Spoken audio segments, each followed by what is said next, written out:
ನನ್ನ ಅಪ್ಪನಿಗೆ ಹೆಣ್ಣು ಮಕ್ಕಳೆಂದರೆ ಇಷ್ಟ ಇರಲಿಲ್ಲ. ಅವರು ನನ್ನನ್ನು ಯಾವತ್ತೂ ಕೂಡ ಪ್ರೀತಿಯಿಂದ ನೋಡಿದ್ದು ಸಹ ನಾನು ನೋಡಿಲ್ಲ. ನನ್ನ ಮದುವೆ ಮಾಡುವಾಗ ಹುಡುಗನ ಮನೆಯವರ ಬಗ್ಗೆ ವಿಚಾರಿಸದೆ ಮೊದಲು ಇವಳನ್ನು ಮನೆಯಿಂದ ಕಳಿಸಬೇಕು ಎನ್ನುವ ರೀತಿ ಮದುವೆ ಮಾಡಿ ಕಳಿಸಿಬಿಟ್ಟರು. ಗಂಡನ ಮನೆಯಲ್ಲಿ ಮಾವ ಮಾಡುತ್ತಿದ್ದ ಕೆಲಸ ನೋಡಿ ನನಗೆ ನಡುಕ ಉಂಟಾಗಿತ್ತು. ಆ ದಿನ ರಾತ್ರಿ ನನ್ನ ಮಾವ ಆ ರೀತಿ ನಡೆದುಕೊಳ್ಳುತ್ತಾರೆ ಎಂದು ನಾನು ಕನಸಿನಲ್ಲಿ ಅಂದುಕೊಂಡಿರಲಿಲ್ಲ.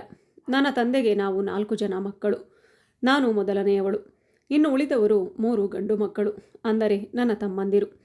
ನನಗೆ ಮದುವೆ ವಯಸ್ಸು ಬಂದರೂ ನನ್ನ ಅಪ್ಪ ಮದುವೆಯ ಬಗ್ಗೆ ಏನು ಯೋಚಿಸ್ತಾನೆ ಇರಲಿಲ್ಲ.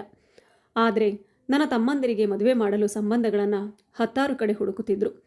ಇದನ್ನು ನೋಡಿದ ಕೆಲವು ನಮ್ಮ ಸಂಬಂಧಿಕರು ಮನೆಗೆ ಬಂದು ಅಪ್ಪನ ಹತ್ತಿರ ಮಾತನಾಡುತ್ತಾರೆ. ವಯಸ್ಸಿಗೆ ಬಂದ ಮಗಳು ಮನೆಯಲ್ಲಿ ಇರಬೇಕಾದ್ರೆ ನೀನು ಗಂಡು ಮಕ್ಕಳಿಗೆ ಹುಡುಗಿಯನ್ನು ಹುಡುಕ್ತಾ ಇದ್ದೀಯಾ?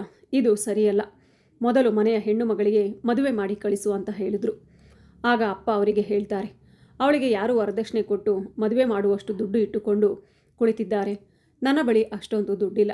ಆದರೆ ಸೊಸೆ ಮನೆಗೆ ಖರ್ಚಿಲ್ಲದೆ ಬರುವುದಲ್ಲದೆ ಅವಳೇ ವರದಕ್ಷಿಣೆ ಅಂತ ದುಡ್ಡು ಬಂಗಾರ ಎಲ್ಲವನ್ನ ತೆಗೆದುಕೊಂಡು ಬರುತ್ತಾಳೆ ಎಂದು ಹೇಳಿ ನನ್ನ ತಮ್ಮಂದರಿಗೆ ಮದುವೆ ಮಾಡಲು ಮುಂದಾದರು. ಆದರೆ ನಾನು ಈ ವಿಷಯವಾಗಿ ಏನನ್ನೂ ಮಾತನಾಡುತ್ತಿರಲಿಲ್ಲ. ಕೆಲ ದಿನಗಳಲ್ಲಿ 3 ಜನ ತಮ್ಮಂದರಿಗೂ ಮದುವೆ ಮಾಡಿದರು. ಮನೆಗೆ ಬಂದ ಅತ್ತಿಗೆಯರು ನನಗೆ ನರಕವನ್ನು ತೋರಿಸಿಬಿಟ್ಟಿದ್ದರು. ಅವರು ಯಾರೂ ಮನೆಯಲ್ಲಿ ಕೆಲಸಗಳನ್ನು ಮಾಡ್ತಾ ಇರಲಿಲ್ಲ. ಪೂರ್ತಿ ದಿನ ಆರಾಮವಾಗಿ ತಿನ್ನುತ್ತಾ ಟಿವಿ ನೋಡುತ್ತಾ ಮೇಕಪ್ ಮಾಡಿಕೊಂಡು ಓಡಾಡುತ್ತಿದ್ದರು. ಮನೆಯ ಎಲ್ಲ ಕೆಲಸವನ್ನು ನನ್ನಿಂದಲೇ ಮಾಡಿಸ್ತಾ ಇದ್ದರು. ಇದನ್ನೆಲ್ಲ ಅಪ್ಪ ನೋಡಿದರೂ ಕೂಡ ತಮ್ಮಂದಿರು ನೋಡಿದರೂ ಕೂಡ ಏನು ಹೇಳದೆ ಸುಮ್ಮನೆ ಇರ್ತಿದ್ರು. ನನಗೆ 10 ವರ್ಷ ಇರುವಾಗಲೇ ಅಮ್ಮ ತೀರಿಕೊಂಡಿದ್ಲು. ಅಮ್ಮ ತೀರಿಕೊಂಡ ಮೇಲೆ ಅಪ್ಪ ನನ್ನ ವಿದ್ಯಾಭ್ಯಾಸವನ್ನು ನಿಲ್ಲಿಸಿಬಿಟ್ರು. ಮನೆಯ ಎಲ್ಲ ಕೆಲಸ ಮಾಡಲು ಮತ್ತು ತಮ್ಮಂದಿರನ್ನು ನೋಡಿಕೊಳ್ಳಲು ನನ್ನನ್ನು ಮೀಸಲಿಟ್ಟರು. ಆ ದಿನದಿಂದ ಮನೆಯ ಎಲ್ಲ ಜವಾಬ್ದಾರಿ ನನ್ನ ಮೇಲೆ ಇತ್ತು. ಅವರಿಗೆ ನನ್ನ ಮೇಲೆ ಯಾವುದೇ ರೀತಿಯ ಪ್ರೀತಿಯಾಗಲಿ ನನ್ನ ಮಗಳು ಎನ್ನುವ ಜವಾಬ್ದಾರಿಯಾಗಲಿ ಇರಲಿಲ್ಲ. ನನ್ನ ಬಗ್ಗೆ ಅವರು ಯಾವತ್ತೂ ಸಹ ಕಾಳಜಿ ಮಾಡ್ತಾ ಇರಲಿಲ್ಲ. ನನ್ನನ್ನು ಕೇವಲ ಮನೆ ಕೆಲಸದವಳ ರೀತಿ ನೋಡಿಕೊಂಡಿದ್ರು ಅಪ್ಪ. ಇದನ್ನೆಲ್ಲ ನೋಡಿ ನನ್ನ ಅಮ್ಮನ ತಂಗಿ ಅಂದರೆ ನನ್ನ ಚಿಕ್ಕಮ್ಮ ನನಗೆ ಒಂದು ಸಂಬಂಧವನ್ನು ಹುಡುಕಿಕೊಂಡು ಬಂದಿದ್ರು. ಮನೆಯಲ್ಲಿ ಈ ಸಂಬಂಧ ಒಪ್ಪಿಕೊಳ್ಳಲು ಮುಖ್ಯವಾದ ಕಾರಣ ಏನೆಂದರೆ ಅವರು ಯಾವುದೇ ವರದಕ್ಷಿಣೆ ಒಡವೆ ಅಂತ ಕೇಳಿರಲಿಲ್ಲ. ಆದ್ದರಿಂದ ಅಪ್ಪ ಈ ಮದುವೆಗೆ ಒಪ್ಪಿಕೊಂಡಿದ್ರು. ಇಷ್ಟು ವರ್ಷಗಳ ನಂತರ ನನಗೆ ಕಂಕಣ ಭಾಗ್ಯ ಕೂಡಿ ಬಂದಿದೆ ಎಂದು ನಾನು ತುಂಬ ಸಂತೋಷಪಟ್ಟೆ. ಆದರೆ ನನ್ನ ತಂದೆ ಹಾಗೂ ತಮ್ಮಂದಿರು ಹುಡುಗನ ಮನೆಯವರ ಬಗ್ಗೆ ಯಾವುದೇ ವಿಷಯಗಳನ್ನು ವಿಚಾರಿಸಲಿಲ್ಲ. ಕೇವಲ ಅವರು ನನ್ನನ್ನು ಮನೆಯಿಂದ ಕಳಿಸುವ ಉದ್ದೇಶದಿಂದ ಈ ಮದುವೆಯನ್ನು ಬಹುಬೇಗ ಮಾಡಿ ಕಳಿಸಿಕೊಟ್ರು. ಮದುವೆ ಮುಗಿದು ಅತ್ತೆ ಮನೆಗೆ ಬಂದ ನಂತರ ನನಗೆ ದೊಡ್ಡ ಶಾಕ್ ಕಾದಿತ್ತು. ಯಾಕೆಂದರೆ ನಾನು ಅಂದುಕೊಂಡದ್ದಕ್ಕಿಂತ ಆ ಮನೆ ತುಂಬ ದೊಡ್ಡದಾಗಿತ್ತು. ಎಲ್ಲರೂ ಒಂದೇ ಮನೆಯಲ್ಲಿ ಒಟ್ಟಿಗೆ ಜೀವನ ಮಾಡ್ತಿದ್ರು. ನನ್ನ ಗಂಡನಿಗೆ 3 ಜನ ಅಣ್ಣಂದಿರು. ಅವರ ಹೆಂಡತಿಯರು ಮಕ್ಕಳು ಎಲ್ಲರೂ ಇದೇ ಮನೆಯಲ್ಲಿದ್ದರು. ಮದುವೆಯಾದ ಕೆಲವು ದಿನಗಳು ನಾನು ತುಂಬ ಸಂತೋಷವಾಗಿ ಆ ಮನೆಯಲ್ಲಿ ಇದ್ದೆ. ಆಗ ನನಗೆ ನನ್ನ ಜೀವನ ಸುಖಕರವಾಗಿದೆ ಎಂದು ಅನಿಸ್ತಿತ್ತು. ಯಾಕಂದರೆ ತಂದೆ ಮನೆಯಲ್ಲಿ ನಾನು ನೆಮ್ಮದಿಯನ್ನು ನೋಡಿದವಳಲ್ಲ. ಮದುವೆಯಾದ 1 ತಿಂಗಳ ನಂತರ ನನ್ನ ಗಂಡ ಕೆಲಸದ ಮೇಲೆ ಹೊರದೇಶಕ್ಕೆ ಹೋದರು. ಅವರು ಕೆಲವು ದಿನ ಅಲ್ಲೇ ಇದ್ದು ಕೆಲಸ ಮಾಡಬೇಕಾಗಿತ್ತು. ನನಗೂ ಕೂಡ ಅವರ ಜೊತೆ ಅಲ್ಲಿಗೆ ಹೋಗಬೇಕೆಂಬ ಆಸೆ ಇತ್ತು. ಆದರೆ ನನ್ನ ಬಳಿ ಪಾಸ್ಪೋರ್ಟ್ ವೀಸಾ ಇರಲಿಲ್ಲ. ಆದ್ದರಿಂದ ನನ್ನ ಇಲ್ಲೇ ಬಿಟ್ಟು ಅವರು ಹೊರದೇಶಕ್ಕೆ ಹೋದರು. ಆ ಸಮಯದಲ್ಲಿ ನನ್ನ ಅತ್ತೆ ನನ್ನನ್ನು ನೋಡಿಕೊಳ್ತಿದ್ರು. ಇನ್ನು ನನ್ನ ವಾರಗಿತ್ತಿಯರು ಯಾವಾಗಲೂ ಫ್ರೆಂಡ್ಸ್, ಶಾಪಿಂಗ್ ಮಾಲ್, ಪಾರ್ಟಿ ಅಂತ ಸುತ್ತಾಡಿಕೊಂಡು ಇದ್ದರು. ಮನೆಯಲ್ಲಿ ಯಾರ ಜೊತೆಗೂ ಅವರಿಗೆ ಮಾತನಾಡಲು ಸಮಯ ಇರ್ತಾ ಇರಲಿಲ್ಲ. ನನ್ನ ಗಂಡ ಹೊರದೇಶಕ್ಕೆ ಹೋದಾಗಿನಿಂದ ನಾನು ನನ್ನ ರೂಮಿನಲ್ಲಿ ಒಬ್ಬಳೇ ಮಲಗುತ್ತಿದ್ದೆ. ಆದರೆ ಇದ್ದಕ್ಕಿದ್ದಂತೆ ಒಂದು ದಿನ ಮಧ್ಯರಾತ್ರಿ ಯಾರೋ ಜೋರಾಗಿ ಕಿರುಚಾಡುವ ಶಬ್ದ ಕೇಳಿ ನಾನು ಗಾಬರಿಯಿಂದ ಎಚ್ಚರಗೊಂಡೆ. ರಾತ್ರಿ ಮನೆಯಲ್ಲಿ ಯಾರೋ ಓಡಾಡುತ್ತಿರುವ ಹಾಗೆ, ಕೂಗಾಡುತ್ತಿರುವ ಹಾಗೆ, ಅಳುವ ಶಬ್ದ ಸಹ ಕೇಳಿಸ್ತಾ ಇತ್ತು. ಎಲ್ಲರೂ ಅವರವರ ರೂಮಿನಲ್ಲಿ ಮಲಗಿದ್ರು. ಇಷ್ಟು ಮಧ್ಯರಾತ್ರಿಯಲ್ಲಿ ಯಾರು ಹೀಗೆ ಓಡಾಡುತ್ತಿದ್ದಾರೆ ಅಂತ ನನಗೆ ಭಯ ಆಯಿತು. ನಂತರ ನಾನು ಭಯದಿಂದಲೇ ಹೊರಗೆ ಹೋಗಿ ನೋಡಲು ಸಾಧ್ಯವಾಗದೆ ಕಿಟಕಿಯಿಂದ ಇಣುಕಿ ನೋಡಿದೆ. ಆದರೆ ಯಾರೂ ಕಾಣಲಿಲ್ಲ. ನಂತರ ಭಯಗೊಂಡು ನಾನು ಬೆಡ್ಶೀಟನ್ನು ಹೊದ್ದುಕೊಂಡು ಮಲಗಿಬಿಟ್ಟೆ. ಮಾರನೇ ದಿನ ನಾನು ಅತ್ತೆಯ ಬಳಿ ನಿಮಗೆ ರಾತ್ರಿ ಏನಾದರೂ ಶಬ್ದ ಕೇಳಿಸಿತಾ ಎಂದು ಕೇಳಿದೆ. ಆಗ ಅವರು ಗಾಬರಿಪಟ್ಟುಕೊಂಡವರಂತೆ ಆ ಮಾತನ್ನು ಬದಲಾಯಿಸಿ ಬೇರೆ ಮಾತನಾಡಿದರು. ಸರಿ ಎಂದು ನಾನು ಸುಮ್ಮನಾಗಿಬಿಟ್ಟೆ. ಈ ರಾತ್ರಿ ಕೂಡ ಇದೇ ರೀತಿ ನನಗೆ ಶಬ್ದ ಕಿರುಚಾಟ ಕೇಳಿಸಿತು. ಆಗ ನನಗೆ ಒಂದಂತೂ ಖಚಿತ ಅನ್ನಿಸ್ತು, ಈ ಮನೆಯಲ್ಲಿ ನಿಜವಾಗಿಯೂ ಏನೋ ನಡೀತಾ ಇದೆ ಎಂದು. ಈ ದಿನ ಕೂಡ ನಾನು ಅತ್ತೆಯ ಬಳಿ ಕೇಳಿದೆ. ಆಗ ಅವರು ಹೆದರಿಕೊಂಡವರಂತೆ ಮತ್ತೆ ಮಾತು ಬದಲಾಯಿಸಿ ಹೇಳಬೇಕಂದ್ರೆ ಇದು ತುಂಬ ದೊಡ್ಡ ಮನೆ. ಈ ಮನೆಯಲ್ಲಿ ಎಷ್ಟೊಂದು ಜನ ಇರಬೇಕಾದ್ರೆ ಯಾರೋ ಒಬ್ಬರು ಎದ್ದು ಏನಾದರೂ ಕೆಲಸ ಮಾಡಿಕೊಳ್ತಿರಬೇಕು. ಮನೆಯಲ್ಲಿ ಮಕ್ಕಳು ಯಾರಾದರೂ ಅಳ್ತಾ ಇರಬಹುದು. ನೀನು ಅದರ ಬಗ್ಗೆ ಟೆನ್ಷನ್ ತಗೊಳ್ಬೇಡ ಅಂತ ಹೇಳಿದ್ರು. ಸರಿ ಅಂತ ನಾನು ಸುಮ್ಮನಾದೆ. ಮಾರನೇ ದಿನ ನಾನು ಎಲ್ಲ ಕೆಲಸವನ್ನು ಮುಗಿಸಿ ರೂಮಿನಲ್ಲಿ ಮಲಗಲು ಹೋಗ್ತಿರುವಾಗ ಯಾರೋ ಗಟ್ಟಿಯಾಗಿ ಕಿರುಚುತ್ತಾ ಹೊಡೆಯುತ್ತಿರುವ ಶಬ್ದಗಳು ಕೇಳಿಸಿದ ಹಾಗೆ ಅನ್ನಿಸಿತು. ಪ್ರತಿದಿನ ಇದೇ ರೀತಿ ರಾತ್ರಿ ಸಮಯದಲ್ಲಿ ಈ ಶಬ್ದಗಳನ್ನೆಲ್ಲ ಕೇಳಿ ಖಂಡಿತ ಈ ಮನೆಯಲ್ಲಿ ಏನೋ ಸಮಸ್ಯೆ ಇದೆ, ಅದನ್ನು ನಾನು ತಿಳಿದುಕೊಳ್ಳಲೇಬೇಕು ಅಂತ ಒಂದು ಗಟ್ಟಿಯಾದ ನಿರ್ಧಾರ ಮಾಡಿ ನನ್ನ ರೂಮಿನಿಂದ ಧೈರ್ಯ ಮಾಡಿ ಹೊರಗೆ ಬಂದೆ.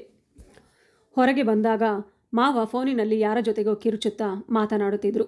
ನನ್ನ ಮಾವನಿಗೆ ಈಗ ಸುಮಾರು 65ರಿಂದ 70 ವರ್ಷ. ಆದರೆ ನೋಡಲು ಮಾತ್ರ ಅವರು 45ರಿಂದ 50 ವರ್ಷದ ವ್ಯಕ್ತಿ ಹಾಗೆ ಕಾಣಿಸ್ತಾ ಇದ್ದರು. ತುಂಬ ಗಟ್ಟಿಮುಟ್ಟಾದ ದೇಹ ಅವರದ್ದು. ಸಣ್ಣ ಸಣ್ಣ ವಿಷಯಗಳಿಗೆ ಅವರು ತುಂಬ ಬೇಗ ಕೋಪ ಮಾಡಿಕೊಳ್ತಿದ್ರು. ಅವರು ಮಾತುಗಳಿಂದಲೇ ಎಲ್ಲರನ್ನ ಗದರಿಸ್ತಿದ್ರು. ಮಾವ ಯಾವುದೇ ಕೆಲಸ ಮಾಡ್ತಾ ಇರಲಿಲ್ಲ, ಯಾವಾಗಲೂ ಮನೆಯಲ್ಲಿಯೇ ಇರ್ತಿದ್ರು. ಮಾವನ ನೋಡಿ ಎಲ್ಲರೂ ಸಹ ಹೆದರಿಕೊಳ್ತಿದ್ರು. ಅತ್ತೆಯೂ ಕೂಡ ಹೆದರುತ್ತಿದ್ರು. ಮಾವ ಯಾರ ಜೊತೆಗೂ ಸರಿಯಾಗಿ ಮಾತನಾಡ್ತಿರಲಿಲ್ಲ, ಯಾರ ಮಾತನ್ನು ಸಹ ಕೇಳಿಸಿಕೊಳ್ಳುತ್ತಿರಲಿಲ್ಲ. ಈಗ ನನಗೆ ಅರ್ಥವಾಗುತ್ತಿತ್ತು, ರಾತ್ರಿಯಲ್ಲಿ ಮಾವನೇ ಎದ್ದು ಓಡಾಡುತ್ತಾ ಇರೋದು ಅಂತ. ಇವರೇ ಪ್ರತಿದಿನ ಫೋನಿನಲ್ಲಿ ಮಾತಾಡ್ತಾ ಕಿರುಚಾಡುತ್ತಾ ಇರೋದು ಅಂತ ಅಂದುಕೊಂಡೆ. ಕೆಲವೊಮ್ಮೆ ಮಾವ ಕೋಪದಿಂದ ಹೊಡೆಯುತ್ತಿದ್ರು. ಅತ್ತೆಯನ್ನು ಮನುಷ್ಯಳ ರೀತಿ ನೋಡ್ತಾ ಇರಲಿಲ್ಲ. ಅವರು ಪ್ರತಿದಿನ ಅತ್ತೆಯನ್ನು ಯಾವುದೋ ಒಂದು ಮಾತಿಗೆ ಬೈತಾ ಇರ್ತಿದ್ರು. ನಾನೀಗ ಅವರ ಮಾತುಗಳನ್ನು ಕೇಳಿಸಿಕೊಳ್ಳಲು ಪ್ರಯತ್ನ ಮಾಡ್ತಾ ಇದ್ದೆ. ಇಷ್ಟಕ್ಕೂ ಮಾವ ಯಾವ ವಿಷಯದ ಕುರಿತಾಗಿ ಗಲಾಟೆ ಮಾಡ್ತಾ ಇದ್ದಾರೆ ಅಂತ ನನಗೆ ಅರ್ಥ ಆಗ್ತಿರಲಿಲ್ಲ. ಯಾಕೆ ಅತ್ತೆಯನ್ನು ಪ್ರತಿದಿನ ಹೊಡೆಯುತ್ತಾ ಬೈತಾ ಇರ್ತಾರೆ? ಮತ್ತು ಆ ರೀತಿಯಾದಂಥ ಯಾವ ಕೆಲಸವನ್ನು ಅತ್ತೆ ಮಾಡಿದ್ದಾರೆ? ಈ ಸಲ ನಾನು ಖಂಡಿತ ಇದನ್ನು ತಿಳಿದುಕೊಳ್ಳಲೇಬೇಕು ಅಂತ ಪ್ರಯತ್ನಪಟ್ಟೆ. ಆಗಲೇ ನನಗೆ ಅರ್ಥವಾಯಿತು, ನನ್ನ ಗಂಡ ವಿದೇಶಕ್ಕೆ ಹೋದ ನಂತರ ಈ ಮನೆಯಲ್ಲಿ ಏನೋ ವಿಚಿತ್ರವಾದ ವಿಷಯಗಳು ನಡೆಯೋಕೆ ಶುರುವಾಗಿದ್ದವು ಅಂತ. ನನ್ನ ಗಂಡ ಕೆಲಸದಿಂದ ವಿದೇಶಕ್ಕೆ ಹೋದ 6 ತಿಂಗಳ ನಂತರ 2 ದಿನ ರಜೆ ತೆಗೆದುಕೊಂಡು ಮನೆಗೆ ಬಂದಿದ್ದರು. ಅವರನ್ನು ನೋಡಿ ನಾನು ತುಂಬ ಸಂತೋಷಪಟ್ಟೆ. ನನ್ನ ಗಂಡ ಮನೆಗೆ ಬಂದ ನಂತರ ಈಗ ಮಾವ ಅತ್ತೆಯನ್ನು ಹೊಡೆಯುವುದನ್ನು ಬೈಯುವುದನ್ನು ನಿಲ್ಲಿಸಿಬಿಟ್ಟಿದ್ರು. ಅವರ ಮುಂದೆ ಎಲ್ಲವೂ ನಾರ್ಮಲ್ ಆಗಿಯೇ ಇರುತ್ತಿತ್ತು. ನನ್ನ ಗಂಡನ ಮುಂದೆ ಎಲ್ಲರೂ ಒಟ್ಟಿಗೆ ಕುಳಿತು ಡೈನಿಂಗ್ ಟೇಬಲ್ ಮೇಲೆ ಊಟ ಮಾಡಿದ್ರು. ಎಲ್ಲರೂ ಒಬ್ಬರ ಜೊತೆ ಒಬ್ಬರು ಎಷ್ಟು ಸಂತೋಷವಾಗಿ ಮಾತನಾಡಿಕೊಳ್ಳುತ್ತಿದ್ದರು. ಇದೆಲ್ಲವೂ ಕೇವಲ ನನ್ನ ಗಂಡ ಮನೆಯಲ್ಲಿ ಇರಬೇಕಾದ್ರೆ ಮಾತ್ರ ನಡೀತಾ ಇತ್ತು. ಅವರು ಮನೆಯಲ್ಲಿ ಇಲ್ಲದೇ ಇರೋ ಸಮಯದಲ್ಲಿ ಎಲ್ಲರೂ ತುಂಬ ವಿಚಿತ್ರವಾಗಿ ನಮ್ಮ ಕೆಲಸ ನಮ್ಮದು ಅನ್ನುವ ರೀತಿ ನಡೆದುಕೊಳ್ತಿದ್ರು. ಈ ವ್ಯತ್ಯಾಸವನ್ನು ನಾನು ಗಮನಿಸ್ತಾ ಇದ್ದೆ. ನನ್ನ ಗಂಡ ಹೊರದೇಶಕ್ಕೆ ಹೋಗುವ ಮೊದಲು ನಾನು ಅವರ ಜೊತೆ ಒಂದು ಹೋಟೆಲ್ಗೆ ಹೋಗಿದ್ದೆ. ಅಲ್ಲಿ ನಾವಿಬ್ಬರು ಐಸ್ ಕ್ರೀಮ್ ತಿನ್ನುತ್ತಾ ಹಾಗೆ ಕುಳಿತು ಮಾತನಾಡುತ್ತಿದ್ದೆವು. ಆಗ ಮನೆಯಲ್ಲಿ ನಡೆಯುತ್ತಿದ್ದ ವಿಷಯಗಳನ್ನು ನಾನು ಅವರಿಗೆ ಹೇಳೋಣ ಅಂತ ಅಂದುಕೊಂಡೆ. ಆದರೆ ಮದುವೆಯಾದ ನಂತರ ಮೊದಲನೆಯ ಬಾರಿಗೆ ನಾವು ಸಂತೋಷವಾಗಿ ಹೊರಗೆ ಬಂದಿದ್ವಿ. ಈ ಸಮಯದಲ್ಲಿ ಈ ವಿಷಯಗಳನ್ನು ಅವರಿಗೆ ಹೇಳಿ ಅವರ ಸಂತೋಷ ಹಾಳು ಮಾಡಲು ನನಗೆ ಇಷ್ಟ ಇರಲಿಲ್ಲ. ಆದರೆ ಮಾತಲ್ಲಿ ನಿಮ್ಮ ತಂದೆ ಯಾಕೆ ನಿಮ್ಮ ಅಮ್ಮನನ್ನು ಯಾವಾಗಲೂ ಹೊಡಿತಾರೆ ಎಂದು ಕೇಳಿಬಿಟ್ಟೆ. ಈ ಮಾತನ್ನು ಕೇಳಿ ನನ್ನ ಗಂಡ ಆಶ್ಚರ್ಯವಾಗಿ ನೋಡಿದರು. ನಿನಗೆ ಯಾಕೆ ಆ ರೀತಿ ಅನ್ನಿಸ್ತಾ ಇದೆ? ಆ ರೀತಿಯೆಲ್ಲ ಮನೆಯಲ್ಲಿ ಏನೂ ಇಲ್ಲ ಅಂತ ಹೇಳಿದ್ರು. ಅಪ್ಪನಿಗೆ ಅಮ್ಮ ಅಂದರೆ ತುಂಬ ಪ್ರೀತಿ, ನೀನು ಹೇಳೋ ರೀತಿ ಇರೋದಕ್ಕೆ ಸಾಧ್ಯನೇ ಇಲ್ಲ ಅಂದರು. ನಾನು ಅವರಿಗೆ ಇನ್ನೂ ಏನೋ ಹೇಳಲು ಪ್ರಯತ್ನಪಟ್ಟೆ. ಆದರೆ ಅಷ್ಟರಲ್ಲಿ ಅವರಿಗೆ ಒಂದು ಫೋನ್ ಕರೆ ಬಂತು. ಅವರ ಫೋನಿನಲ್ಲಿ ಬ್ಯುಸಿಯಾಗಿಬಿಟ್ರು. ಫೋನ್ ಕಟ್ ಮಾಡಿದ ನಂತರ ಅವರು ನನ್ನನ್ನು ಕೇಳಿದ್ರು, ನೀನು ಏನೋ ಹೇಳ್ತಾ ಇದೆಯಲ್ಲ ಹೇಳು ಎಂದು. ಆ ಸಮಯದಲ್ಲಿ ನಾನು ಅವರ ಜೊತೆ ಏನು ಹೇಳಿಕೊಳ್ಳಲಾಗದೆ ಸುಮ್ಮನಾಗಿಬಿಟ್ಟೆ. ಇಲ್ಲ, ಏನೂ ಇಲ್ಲ, ನಾನೇ ಏನೋ ಮಿಸ್ಟೇಕ್ ಮಾಡ್ಕೊಂಡಿದ್ದೀನಿ ಅಂತ ಹೇಳಿದೆ. ಸರಿ, ನಾವಿಬ್ಬರೂ ಈಗ ಮನೆಗೆ ಹೋಗೋಣ, ತುಂಬ ಲೇಟ್ ಆಯಿತು ಅಂತ ಹೇಳಿದೆ. ಮಾರನೇ ದಿನ ನನ್ನ ಗಂಡ ಕೆಲಸದ ಮೇಲೆ ಮತ್ತೆ ವಿದೇಶಕ್ಕೆ ಹೊರಟು ಹೋದರು. ಆ ದಿನ ನಾನು ಮಾರ್ಕೆಟ್ಗೆ ಹೋಗಿ ತರಕಾರಿಗಳನ್ನು ತೆಗೆದುಕೊಂಡು ಮನೆಗೆ ಬರುವಷ್ಟರಲ್ಲಿ ನನ್ನ ಅತ್ತೆ ಅವರ ರೂಮಿನ ಬಾಗಿಲು ತೆಗೆದಿತ್ತು. ರೂಮಿನ ಒಳಗಿನಿಂದ ಕಿರುಚಾಟದ ಶಬ್ದಗಳು ಕೇಳಿಸ್ತಾ ಇತ್ತು. ನಾನು ಈಗ ಅವರ ರೂಮಿನ ಬಳಿ ಹೋಗಿ ಪಕ್ಕದಲ್ಲಿ ನಿಂತುಕೊಂಡೆ. ರೂಮಿನಲ್ಲಿ ಏನು ನಡೀತಿದೆ ಅಂತ ಇಣಿಕಿ ನೋಡಿದಾಗ ಒಂದು ಕ್ಷಣ ನಾನು ದಂಗಾಗಿ ಹೋದೆ. ಮಾವ ಅತ್ತೆಯನ್ನು ಹಿಡಿದುಕೊಂಡು ಚೆನ್ನಾಗಿ ಮನಸೋ ಇಚ್ಛೆ ಹೊಡಿತಾ ಇದ್ರು. ಈಗ ಇನ್ನೂ ರಾತ್ರಿ ಆಗಿರಲಿಲ್ಲ. ಮಧ್ಯಾಹ್ನದಲ್ಲೇ ಮಾವ ಯಾಕೆ ಈ ರೀತಿ ಹೊಡಿತಾ ಇದ್ದಾರೆ? ಮನೆಯಲ್ಲಿ ಎಲ್ಲರೂ ಇರಬೇಕಾದ್ರೆ ಅವರು ತಮ್ಮ ಹೆಂಡತಿಯನ್ನು ಇಷ್ಟು ಕೆಟ್ಟದಾಗಿ ಯಾಕೆ ನಡೆಸಿಕೊಳ್ತಾರೆ? ಅತ್ತೆ ಹೇಳ್ತಾ ಇದ್ರು. ಸಾಕು ನಿಲ್ಲಿಸಿ, ಇನ್ನೂ ನನ್ನಿಂದ ತಡೆದುಕೊಳ್ಳಲು ಸಾಧ್ಯವಿಲ್ಲ. ದಯವಿಟ್ಟು ನನ್ನನ್ನು ಬಿಟ್ಟು ಬಿಡಿ. ಇನ್ನು ಎಷ್ಟು ದಿನ ಅಂತ ನೀವು ನನಗೆ ಹೀಗೆ ಹೊಡಿತಾ ಇರ್ತೀರಾ ಅಂತ ಕೇಳ್ತಾ ಇದ್ರು. ಒಳಗಡೆ ಕಂಡಂತಹ ದೃಶ್ಯ ನೋಡಿ ನಾನು ಒಂದು ಕ್ಷಣ ಬೆಚ್ಚಿ ಬಿದ್ದೆ. ರೂಮಿನಲ್ಲಿ ನನ್ನ ಮಾವ ಅತ್ತೆಯ ಕೂದಲನ್ನು ಹಿಡಿದುಕೊಂಡು ಅವರ ಕೂದಲನ್ನು ಕತ್ತರಿಸುತ್ತಿದ್ದರು. ನಾನು ಅಂದುಕೊಳ್ಳುತ್ತಿದ್ದೆ, ಮಾವ ಅತ್ತೆಯನ್ನು ಹೊಡಿತಾರೆ, ಅದಕ್ಕೆ ಜೋರಾಗಿ ಕಿರ್ಚಿದುಕೊಳ್ಳುತ್ತಾರೆ ಅಂತ. ಆದರೆ ನಾನು ಅಂದುಕೊಂಡಕ್ಕಿಂತ ಅಲ್ಲಿ ಬಹಳ ಕ್ರೂರವಾಗಿ ನಡೆಯುತ್ತಿತ್ತು. ಅವರು ಏತಕ್ಕಾಗಿ ಅತ್ತೆ ಕೂದಲನ್ನು ಕತ್ತರಿಸುತ್ತಿದ್ದಾರೆ ನನಗೆ ಅರ್ಥವಾಗಲಿಲ್ಲ. ಒಂದು ಹೆಣ್ಣಿಗೆ ಆಕೆಯ ತಲೆ ಕೂದಲೇ ಸೌಂದರ್ಯ.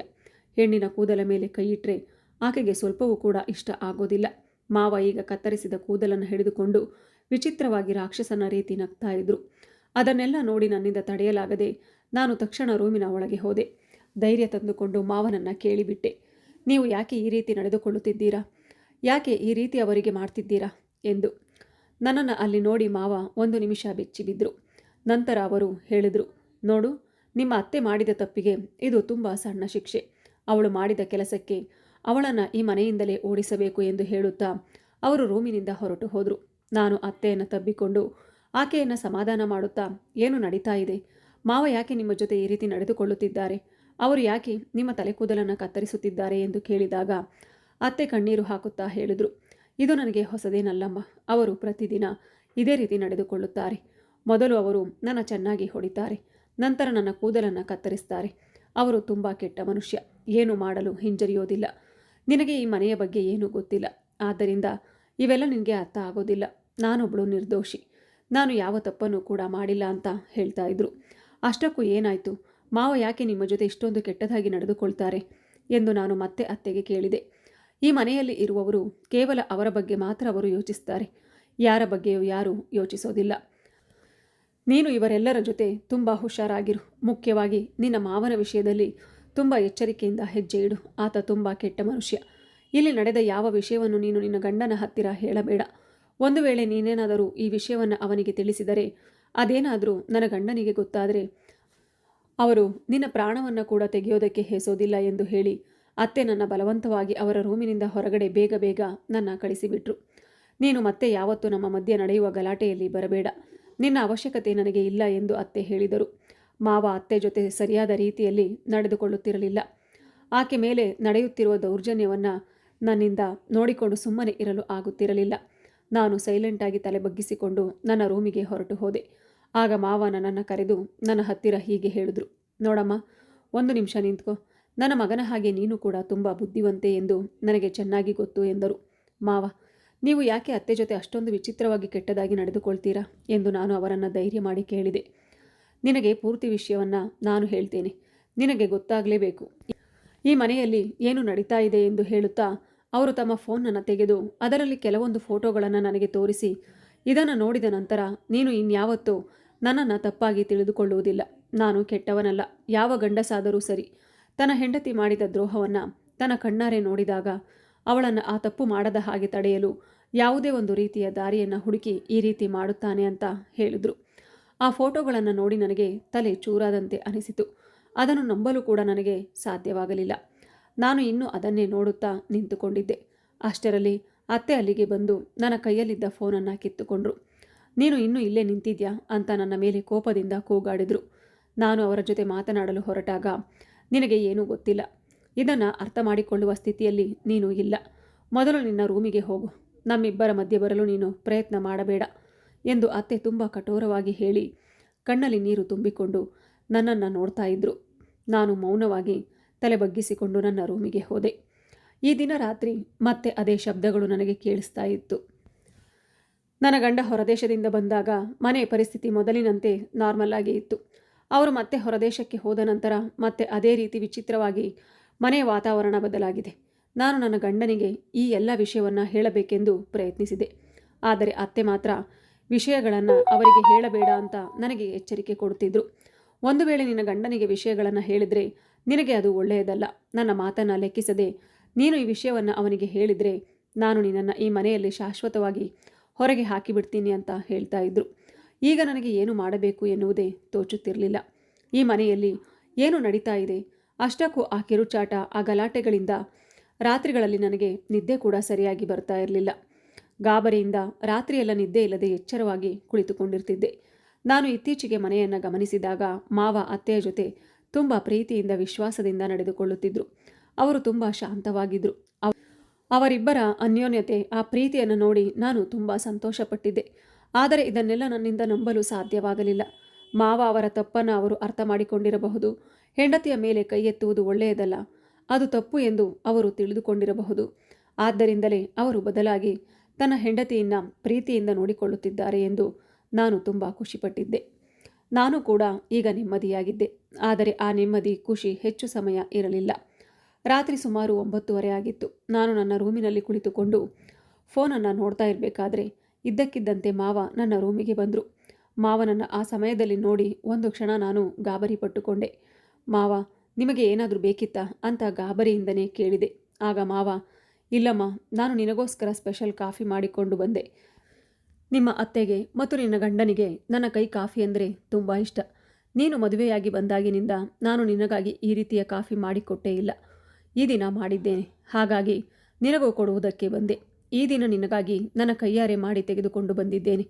ಇದನ್ನು ಕುಡಿದು ಹೇಗಿದೆ ಅಂತ ಹೇಳು ಎಂದು ಅವರು ತುಂಬ ವಿನಮ್ರತೆಯಿಂದ ನನ್ನ ಕೈಗೆ ಕಾಫಿ ಕೊಟ್ಟರು. ಈ ದಿನ ಮಾವನ ಮನಸ್ಥಿತಿ ತುಂಬ ಚೆನ್ನಾಗಿದೆ ಎಂದು ನಾನು ಆಶ್ಚರ್ಯವಾಗಿ ಅವರನ್ನು ನೋಡುತ್ತಾ ಅವರ ಕೈಯಿಂದ ಕಾಫಿ ತೆಗೆದುಕೊಂಡು, ತುಂಬ ಥ್ಯಾಂಕ್ಸ್ ಮಾವ, ಇದು ತುಂಬ ಬಿಸಿಯಾಗಿದೆ. ಇಷ್ಟು ಬಿಸಿ ನಾನು ಕುಡಿಯೋದಿಲ್ಲ, ಸ್ವಲ್ಪ ತಣ್ಣಗಾದ ಮೇಲೆ ಕುಡಿತೀನಿ ಅಂದಾಗ, ಇಲ್ಲಮ್ಮ, ನೀನು ನನ್ನ ಮುಂದೆನೇ ಕುಡಿ ಎಂದರು. ಮಾವ, ನಾನು ಇದನ್ನು ಕುಡಿದು ರುಚಿ ಹೇಗಿದೆ ಅಂತ ನಿಮಗೆ ತಿಳಿಸುತ್ತೇನೆ ಎಂದು ಹೇಳಿದೆ. ಸ್ವಲ್ಪ ಸಮಯ ಬಿಟ್ಟು ನೀವು ಬಂದು ನೋಡಿ, ಈ ಕಾಫಿ ಖಾಲಿ ಇರುತ್ತೆ. ನೀವು ಖಂಡಿತ ಒಳ್ಳೆಯ ಕಾಫಿಯನ್ನೇ ಮಾಡಿದ್ದೀರಾ. ಯಾಕಂದರೆ ಇದರ ಪರಿಮಳ ತುಂಬ ಚೆನ್ನಾಗಿದೆ. ಅದರ ಪರಿಮಳದಿಂದನೇ ಹೇಳಬಹುದು ಕಾಫಿ ಎಷ್ಟು ರುಚಿಯಾಗಿದೆ ಅಂತ ಎಂದು ಹೇಳಿದೆ. ಆಗ ಮಾವ, ಸರಿ, ನೀನು ಖಂಡಿತ ಕಾಫಿ ಕುಡಿದು ನನಗೆ ತಿಳಿಸಬೇಕು ಎಂದು ಹೇಳಿ ಅಲ್ಲಿಂದ ಹೊರಟು ಹೋದರು. ಮಾವ ಹೋದ ನಂತರ ನಾನು ಆ ಕಾಫಿಯನ್ನು ಕುಡಿಯಲು ಇಷ್ಟಪಡಲಿಲ್ಲ. ಅದನ್ನು ತೆಗೆದುಕೊಂಡು ಹೋಗಿ ಸಿಂಕ್ನಲ್ಲಿ ಚೆಲ್ಲಿಬಿಟ್ಟೆ. ಯಾಕಂದರೆ ನನಗೆ ಕಾಫಿ ಟೀ ಕುಡಿಯೋ ಅಭ್ಯಾಸನೇ ಇಲ್ಲ. ಬೇಡ ಅಂತ ಹೇಳಿದ್ರೆ ಮಾವ ಬೇಜಾರು ಮಾಡಿಕೊಳ್ತಾರೆ ಅಂತ ಹೇಳಿ ಅದನ್ನು ತೆಗೆದುಕೊಂಡಿದ್ದೆ. ನಾನು ಅದನ್ನು ಚೆಲ್ಲಿದ ನಂತರ ಫೋನ್ ನೋಡುತ್ತಾ ಕುಳಿತಿದ್ದೆ. ಸ್ವಲ್ಪ ಸಮಯದ ನಂತರ ನನ್ನ ಗಂಡ ನನಗೆ ಫೋನ್ ಮಾಡಿ ನನ್ನ ಜೊತೆ ಸ್ವಲ್ಪ ಹೊತ್ತು ಮಾತನಾಡುತ್ತಿದ್ದರು. ಆಗಲೇ ಯಾರದ್ದೋ ನೆರಳು ನನ್ನ ರೂಮಿನ ಹೊರಗೆ ಓಡಾಡಿದ ಹಾಗೆ ಕಾಣಿಸ್ತಾ ಇತ್ತು. ಅದನ್ನು ನೋಡಿ ಒಂದು ಕ್ಷಣ ನನಗೆ ಗಾಬರಿಯಾಯಿತು. ತಕ್ಷಣ ನಾನು ಫೋನನ್ನು ಕಟ್ ಮಾಡಿ ಕಣ್ಣು ಮುಚ್ಚಿಕೊಂಡು ಮಲಗಿಬಿಟ್ಟೆ. ಆಗ ಯಾರೋ ನನ್ನ ರೂಮಿನ ಬಾಗಿಲನ್ನು ತೆಗೆದು ನನ್ನನ್ನು ನೋಡಿ ಹೊರಟು ಹೋದ ಹಾಗೆ ಅನ್ನಿಸ್ತಾ ಇತ್ತು. ಈಗ ನನಗೆ ಅರ್ಥವಾಗಿತ್ತು ರೂಮಿಗೆ ಯಾರು ಬಂದು ಹೋದರು ಅಂತ. ಅವರು ಹೋದ ನಂತರ ನಾನು ಮತ್ತೆ ನನ್ನ ಗಂಡನ ಜೊತೆ ಮೆಸೇಜ್ ಮಾಡಲು ಶುರು ಮಾಡಿದೆ. ಸ್ವಲ್ಪ ಸಮಯದ ನಂತರ ರೂಮಿನ ಹೊರಗೆ ಕೆಲವೊಂದು ಶಬ್ದಗಳು ಕೇಳಿಸ್ತಾ ಇದ್ವು. ನಾನು ನಿಧಾನವಾಗಿ ಎದ್ದು ರೂಮಿನಿಂದ ಹೊರಗೆ ಬಂದಿದ್ದೆ. ಆಗ ಮಾವ ಅತ್ತೆಯ ಬಾಯಿ ಮತ್ತು ಕೈಯನ್ನು ಕಟ್ಟಿ ಅವರನ್ನು ಕರೆದುಕೊಂಡು ಹೋಗುತ್ತಿದ್ದರು. ನಾನು ಮೌನವಾಗಿ ಅವರನ್ನು ಹಿಂಬಾಲಿಸಿದೆ. ಅವರಿಬ್ಬರು ಹೋಗುತ್ತಿದ್ದ ಆ ಸ್ಥಳವನ್ನು ನೋಡಿ ನನಗೆ ಶಾಕ್ ಆಯಿತು. ಈ ಮನೆಯಲ್ಲಿ ಬೇಸ್ಮೆಂಟ್ ಕೂಡ ಇದೆಯಾ ಎಂದು. ಇದರ ಬಗ್ಗೆ ಗೊತ್ತಿರಲಿಲ್ಲ, ಯಾರೂ ಕೂಡ ಹೇಳಿರಲಿಲ್ಲ. ಮಾವ ಅತ್ತೆಯನ್ನು ಬಲವಂತವಾಗಿ ಬೇಸ್ಮೆಂಟ್ ಒಳಗಡೆ ಕರೆದುಕೊಂಡು ಹೋದರು.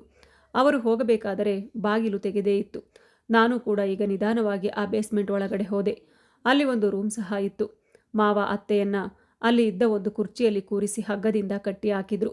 ಮಾವನ ಜೊತೆಯಲ್ಲಿ ಯಾರೋ ಇಬ್ಬರು ವ್ಯಕ್ತಿಗಳು ಸಹ ಇದ್ದರು. ಅವರ ಜೊತೆ ಮಾವ ಮಾತನಾಡುತ್ತಿದ್ದರು. ನಾನು ಅಲ್ಲೇ ಒಂದು ಮೂಲೆಯಲ್ಲಿ ನಿಂತುಕೊಂಡು ಅವರು ಏನು ಮಾಡುತ್ತಿದ್ದಾರೆ ಎಂದು ಕದ್ದು ಕೇಳಿಸಿಕೊಳ್ಳುತ್ತಿದ್ದೆ. ಮಾವ ಅತ್ತೆಯ ಜೊತೆ ಹೇಳಿದ ಆ ವಿಷಯವನ್ನು ಕೇಳಿ ನನಗೆ ಸಿಡಿಲು ಬಡಿದಂತಾಯಿತು. ಅವರು ಈ ರೀತಿ ಹೇಳ್ತಾ ಇದ್ರು, ನಿನ್ನ ಹೆಸರಿನ ಮೇಲೆ ಇರುವ ದುಡ್ಡು, ಆಸ್ತಿ ಎಲ್ಲವೂ ನಿನ್ನ ಒಬ್ಬನೇ ಮಗನಾದ ಹರೀಶ್ಗೆ ಮಾತ್ರ ಸಿಗುತ್ತೆ. ಇದೆಲ್ಲವನ್ನು ನೀನು ತಕ್ಷಣ ನನ್ನ ಹೆಸರಿಗೆ ಬರಿಬೇಕು. ಇಂತಹ ಅವಕಾಶಕ್ಕಾಗಿ ನಾನು ಎಷ್ಟು ವರ್ಷಗಳಿಂದ ಎದುರು ನೋಡ್ತಾ ಇದ್ದೀನಿ. ನಿನ್ನನ್ನು ಈ ರೂಮಿನಲ್ಲಿ ಕೊಂದು ಹಾಕಿ ನೀನು ನಿನ್ನ ಪ್ರಿಯಕರನ ಜೊತೆ ಓಡಿ ಹೋಗಿದ್ದೆ ಅಂತ ನಾನು ಎಲ್ಲರಿಗೂ ಸುದ್ದಿ ಹಬ್ಬಿಸುತ್ತೇನೆ. ಹಾಗಾಗಿ ನೀನು ಹೀಗೆ ಬೇಗನೆ ಸಹಿ ಮಾಡು, ಆಗ ಮಾತ್ರ ನಿನ್ನನ್ನು ಉಸಿರಾಡಲು ಬಿಡುತ್ತೇನೆ ಅಂತ ಆಕೆಯನ್ನು ಬೆದರಿಸುತ್ತಿದ್ದರು. ಆದರೆ ಅತ್ತೆ ಮಾತ್ರ, ನಾನು ಸತ್ತು ಸ್ಮಶಾನ ಸೇರಿದರೂ ಈ ಕೆಲಸವನ್ನು ಮಾಡೋದಿಲ್ಲ, ನಾನು ಖಂಡಿತ ಸಹಿ ಹಾಕೋದಿಲ್ಲ. ಇದೆಲ್ಲವೂ ನನ್ನ ಗಂಡ ಮತ್ತು ನನ್ನ ಮಗ ಎಷ್ಟು ಕಷ್ಟಪಟ್ಟು ಸಂಪಾದಿಸಿದ ಆಸ್ತಿ. ಇದನ್ನು ನಿನಗೆ ನಿನ್ನ ಕೈಲಾಗದ ಮಕ್ಕಳಿಗೆ ನಾನು ಬರೆದುಕೊಡುವುದಿಲ್ಲ. ನಿನ್ನ ಈ ರೂಪವನ್ನು, ನಿನ್ನ ಅಸಲಿಯತ್ತನ್ನು ನನ್ನ ಮಗನಿಗೆ ತಿಳಿಯದ ಹಾಗೆ ನಾನು ಇಷ್ಟು ವರ್ಷ ಬಚ್ಚಿಟ್ಟಿದ್ದೆ. ಈಗ ನನ್ನ ಸೊಸೆ ಬಳಿ ಕೂಡ ಇದನ್ನೆಲ್ಲ ಮುಚ್ಚಿಟ್ಟಿದ್ದೀನಿ ಎಂದು ಹೇಳುತ್ತಾ ಇರಬೇಕಾದ್ರೆ ಮಾವ ಅತ್ತೆಯನ್ನು ಹೊಡೆದು, ನಿನ್ನ ಸೊಸೆಗೆ ಯಾವತ್ತಿಗೂ ಸತ್ಯ ಗೊತ್ತಾಗಲ್ಲ. ನಾನು ಅವಳಿಗೆ ಕೊಟ್ಟ ಕಾಫಿಯಲ್ಲಿ ನಿದ್ದೆ ಮಾತ್ರೆಗಳನ್ನು ಮಿಕ್ಸ್ ಮಾಡಿದ್ದೆ. ಅವಳು ಬೆಳಗ್ಗೆ ಎದ್ದು ನೋಡುವಷ್ಟರಲ್ಲಿ ಅವಳ ಮುದ್ದಿನ ಅತ್ತೆ ತನ್ನ ಪ್ರಿಯಕರನೊಂದಿಗೆ ಓಡಿ ಹೋಗಿರುತ್ತಾಳೆ ಎನ್ನುವ ಸುದ್ದಿ ಅವಳಿಗೂ ಮುಟ್ಟಿಸುತ್ತೇನೆ. ಅವಳು ಅದನ್ನು ಖಂಡಿತ ನಂಬುತ್ತಾಳೆ. ಯಾಕೆಂದರೆ ಆ ದಿನ ಫೋನಿನಲ್ಲಿ ನೀನು ನಿನ್ನ ಪ್ರಿಯಕರನ ಜೊತೆ ಇದ್ದ ಆ ಫೋಟೋಗಳನ್ನು ನಾನು ಅವಳಿಗೆ ತೋರಿಸಿದ್ದೆ. ಮಾವ ಆ ದಿನ ಕೆಲವು ಫೋಟೋಗಳನ್ನು ನನಗೆ ತೋರಿಸಿದ್ರು. ಅವು ನಮ್ಮ ಅತ್ತೆಯವರ ಫೋಟೋಗಳು ಆಗಿದ್ವು. ಆ ಫೋಟೋಗಳು ತುಂಬ ಅಸಹ್ಯಕರವಾಗಿ ಅಶ್ಲೀಲವಾಗಿದ್ದವು. ಅದರಲ್ಲಿ ನಮ್ಮ ಅತ್ತೆ ಬೇರೆ ಗಂಡಸಿನ ಜೊತೆ ಮಲಗಿರುವಂತೆ ಫೋಟೋಗಳಲ್ಲಿ ಕಾಣಿಸ್ತಾ ಇತ್ತು. ಯಾರದೋ ಫೋಟೋಗೆ ಅತ್ತೆ ಮುಖವನ್ನು ಅಂಟಿಸಲಾಗಿತ್ತು ಅಂತ ನನಗೆ ಆ ದಿನವೇ ಅರ್ಥವಾಗಿತ್ತು. ಮಾವ ನಮ್ಮ ಅತ್ತೆಗೆ ಎರಡನೇ ಗಂಡ. ಅತ್ತೆಗೂ ಮತ್ತು ಅವರ ಮೊದಲ ಗಂಡನಿಗೆ ಹುಟ್ಟಿದಂತಹ ಏಕೈಕ ಮಗ ನನ್ನ ಗಂಡನಾಗಿದ್ದರು. ನನ್ನ ಅತ್ತೆ ಒಬ್ಬ ದೊಡ್ಡ ಕೋಟ್ಯಾಧೀಶ್ವರನನ್ನು ಮದುವೆ ಮಾಡಿಕೊಂಡಿದ್ರು.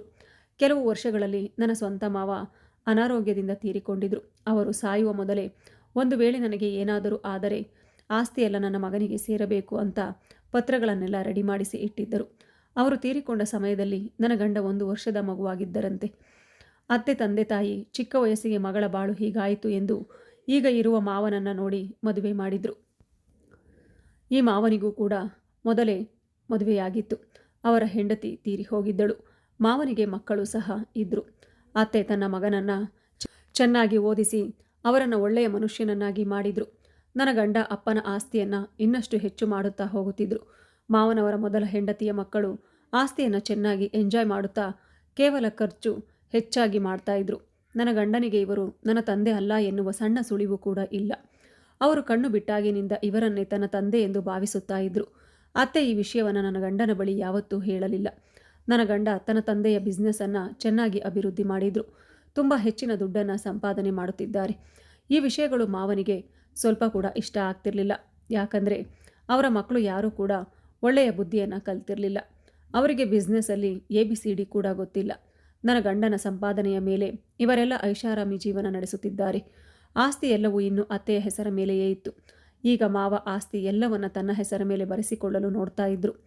ಮಾವ ನನ್ನ ಗಂಡನ ಮುಂದೆ ತುಂಬ ಮರ್ಯಾದೆ ಇರುವವನ ಹಾಗೆ ದೊಡ್ಡ ಮನುಷ್ಯನ ರೀತಿ ತೋರಿಸಿಕೊಳ್ಳುತ್ತಿದ್ರು.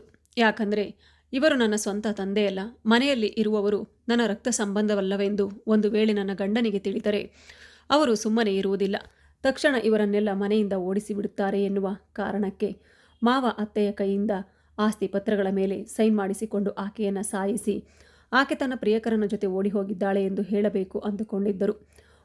ಒಳಗಡೆ ಇನ್ನೂ 2 ವ್ಯಕ್ತಿಗಳು ಇದ್ದರು. ಅವರು ಯಾರೆಂದು ನಾನು ಅವರನ್ನು ಗಮನಿಸಿದೆ. ಅವರು ಬೇರೆ ಯಾರೂ ಆಗಿರಲಿಲ್ಲ. ಅವರು ನಮ್ಮ ಭಾವನವರೇ ಆಗಿದ್ದರು. ಇಷ್ಟು ದಿನ ಮಾವ ಮಾಡುತ್ತಿದ್ದ ಎಲ್ಲ ನೀಚ ಕೆಲಸಗಳಿಗೂ ಇವರೇ ಸಹಾಯ ಮಾಡುತ್ತಿದ್ದರು. ಅತ್ತೆಗೆ ಇದೆಲ್ಲ ತಿಳಿದಿದ್ರೂ ಏನೂ ಮಾಡಲಾಗದೆ ಶಾಂತವಾಗಿ ಎಲ್ಲವನ್ನ ಸಹಿಸಿಕೊಂಡಿದ್ದರು. ಆದರೆ ತನ್ನ ಮಗನ ಹಕ್ಕನ್ನು ಬೇರೆಯವರು ಕಸಿದುಕೊಳ್ಳಲು ಆಕೆ ಯಾವತ್ತೂ ಬಿಡಲಿಲ್ಲ, ಒಪ್ಪಿಕೊಳ್ಳಲೂ ಇಲ್ಲ. ಇದನ್ನೆಲ್ಲ ನೋಡಲು ನನ್ನಿಂದ ಸಾಧ್ಯವಾಗಲಿಲ್ಲ. ನನ್ನ ಮನಸ್ಸಿಗೆ ಮೊದಲೇ ಅನ್ನಿಸ್ತಾ ಇತ್ತು, ಯಾರು ತಾನೇ ಇಷ್ಟು ಬೇಗ ಇಷ್ಟೊಂದು ಬದಲಾಗಲು ಹೇಗೆ ಸಾಧ್ಯ ಅಂತ. ಆದ್ದರಿಂದಲೇ ನಾನು ಮನೆಯಲ್ಲಿ ನಡೆಯುತ್ತಿದ್ದ ಪ್ರತಿಯೊಂದು ವಿಷಯವನ್ನು ಪ್ರತಿದಿನ ನನ್ನ ಗಂಡನಿಗೆ ಮೆಸೇಜ್ ಮಾಡಿ ತಿಳಿಸಿಬಿಟ್ಟಿದ್ದೆ. ಅವರು ನನ್ನ ಮೆಸೇಜನ್ನು ನೋಡಿ ತಕ್ಷಣಕ್ಕೆ ಅವರು ಬರಲಾಗದ್ದರಿಂದ ಅವರು ಇಲ್ಲಿರುವ ಅವರ ಸ್ನೇಹಿತರು ಒಬ್ಬರಿಗೆ ವಿಷಯ ತಿಳಿಸಿ ಸಹಾಯಕ್ಕೆಂದು ಕಳಿಸಿಕೊಟ್ಟರು. ನಾನು ತಕ್ಷಣ ಮನೆಗೆ ಬರ್ತೀನಿ ಅಂತ ಕೂಡ ಹೇಳಿದರು. ಅಲ್ಲದೆ ನನಗೆ ಒಂದು ಕಂಡೀಷನ್ ಕೂಡ ನನ್ನ ಗಂಡ ಹಾಕಿದ್ರು. ನೀನು ಹೇಳಿದ ಈ ಎಲ್ಲ ಮಾತುಗಳು ಸತ್ಯವಾದರೆ ಅಪ್ಪನ ಸಮೇತ ಅವರನ್ನೆಲ್ಲ ಮನೆಯಿಂದ ಹೊರಗೆ ಓಡಿಸ್ತೀನಿ. ಒಂದು ವೇಳೆ ನಿನ್ನ ಮಾತುಗಳು ಸುಳ್ಳಾಗಿದ್ದರೆ ನಿನ್ನನ್ನು ನನ್ನ ಜೀವನದಿಂದ ಶಾಶ್ವತವಾಗಿ ಕಳಿಸಿಬಿಡುತ್ತೇನೆ ಅಂತ ಎಚ್ಚರಿಕೆ ಕೂಡ ಕೊಟ್ಟಿದ್ರು. ನಾನು ಅವರ ಎಲ್ಲ ಷರತ್ತುಗಳನ್ನು ಒಪ್ಪಿಕೊಂಡಿದ್ದೆ. ನಾನೀಗ ನಿಧಾನವಾಗಿ ಬೇಸ್ಮೆಂಟ್ನಿಂದ ಹೊರಗಡೆ ಬಂದು ಬಿಟ್ಟೆ. ನನ್ನ ಗಂಡನ ಗೆಳೆಯ ಅವರು ಪೊಲೀಸ್ ಆಫೀಸರ್ ಆಗಿದ್ದರು. ಅವರು ನಮ್ಮ ಮನೆಯ ಬಳಿ ಬಂದು ನನಗಾಗಿ ಕಾಯ್ತಾ ಇದ್ದರು. ನಾನು ಅವರನ್ನು ನೋಡಿ ಮನೆಯಲ್ಲಿ ನಡೆದ ಎಲ್ಲ ಸತ್ಯವನ್ನು ತಿಳಿಸಿದೆ. ಆಗ ನಾನು, ನೀವು ತಕ್ಷಣ ನನ್ನ ಜೊತೆ ಬೇಸ್ಮೆಂಟ್ಗೆ ಬನ್ನಿ, ಎಲ್ಲರೂ ಅಲ್ಲೇ ಇದ್ದಾರೆ ಎಂದು ಹೇಳಿ ಅವರನ್ನು ಬೇಸ್ಮೆಂಟ್ ಒಳಗಡೆ ಕರೆದುಕೊಂಡು ಹೋದೆ. ಅಲ್ಲಿ ನಡೆಯುತ್ತಿದ್ದ ಎಲ್ಲವನ್ನ ಅವರು ತಮ್ಮ ಕಣ್ಣಾರೆ ನೋಡಿದ್ರು. ಮಾವ ಮತ್ತು ಅವರ ಮಕ್ಕಳು ಅತ್ತೆಯನ್ನು ಹೊಡೆಯುತ್ತಾ ಆಸ್ತಿಯ ಪತ್ರಗಳ ಮೇಲೆ ಸೈನ್ ಮಾಡಿಸಿಕೊಳ್ಳಲು ಪ್ರಯತ್ನ ಮಾಡ್ತಾ ಇದ್ರು. ಈಗ ಪೊಲೀಸರು ಮಾವ ಮತ್ತು ಅವರ ಮಕ್ಕಳನ್ನು ತಕ್ಷಣ ಅರೆಸ್ಟ್ ಮಾಡಿ ಪೊಲೀಸ್ ಸ್ಟೇಷನ್ಗೆ ಕರೆದುಕೊಂಡು ಹೋದರು. ಮಾರನೇ ದಿನ ವಿದೇಶದಿಂದ ನನ್ನ ಗಂಡ ಮನೆಗೆ ಬಂದಾಗ ಅವರು ತಕ್ಷಣ ಪೊಲೀಸ್ ಸ್ಟೇಷನ್ಗೆ ಹೋಗಿ ಮಾವ ಮತ್ತು ಅವರ ಮಕ್ಕಳ ಮೇಲೆ ಕಂಪ್ಲೇಂಟ್ ಕೊಟ್ಟರು. ಅತ್ತೆ ಕೂಡ ಕೋರ್ಟಿನಲ್ಲಿ ಎಲ್ಲವನ್ನ ಹೇಳಿದ್ರು. ಆದ್ದರಿಂದ ತೀರ್ಪು ಅತ್ತೆಯ ಕಡೆಗೆ ಬಂದಿತ್ತು. ಈಗ ಮಾವ, ಅವರ ಮಕ್ಕಳು ಮತ್ತು ಸೊಸೆಯಂದಿರು ನಮ್ಮ ಮನೆಯಿಂದ ಹೊರಗೆ ಕಳಿಸಲಾಯಿತು. ಅತ್ತೆಗೆ ನಾವಿದ್ದೇವೆ ಎನ್ನುವ ಧೈರ್ಯವನ್ನು ತುಂಬಿದೆ. ಅತ್ತೆ ಈಗ ನಿಧಾನವಾಗಿ ಚೇತರಿಸಿಕೊಳ್ಳುತ್ತಿದ್ದಾರೆ.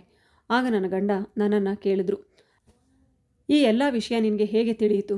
ಇವೆಲ್ಲವೂ ನನಗೆ ಇಲ್ಲಿಯವರೆಗೂ ಗೊತ್ತಿರಲಿಲ್ಲ ಎಂದು. ಆಗ ನಾನು ಹೇಳಿದೆ, ಇವೆಲ್ಲವನ್ನು ನಾನು ಅತ್ತೆಯ ಅಮ್ಮನ ಊರಿಗೆ ಫೋನ್ ಮಾಡಿ ಅವರ ಬಳಿ ತಿಳಿದುಕೊಂಡೆ ಎಂದು ಹೇಳಿದೆ. ಒಟ್ಟಿನಲ್ಲಿ ನಿನ್ನಿಂದ ಅಮ್ಮನ ಪ್ರಾಣ ಉಳಿಯಿತು ಎಂದು ನಿಟ್ಟುಸಿರು ಬಿಟ್ಟರು. ಈಗ ನಾವು 3 ಜನ ಆ ಮನೆಯಲ್ಲಿ ತುಂಬ ನೆಮ್ಮದಿಯಾಗಿ ಸಂತೋಷವಾಗಿ ಜೀವನ ಮಾಡುತ್ತಿದ್ದೇವೆ. ಸ್ನೇಹಿತರೆ, ಈ ಕತೆ ನಿಮಗೆ ಇಷ್ಟವಾಗಿದ್ದಲ್ಲಿ ಒಂದು ಲೈಕ್ ಮಾಡಿ, ಶೇರ್ ಮಾಡಿ. ಮತ್ತೊಂದು ಕಥೆಯೊಂದಿಗೆ ಭೇಟಿಯಾಗೋಣ. ಧನ್ಯವಾದಗಳು.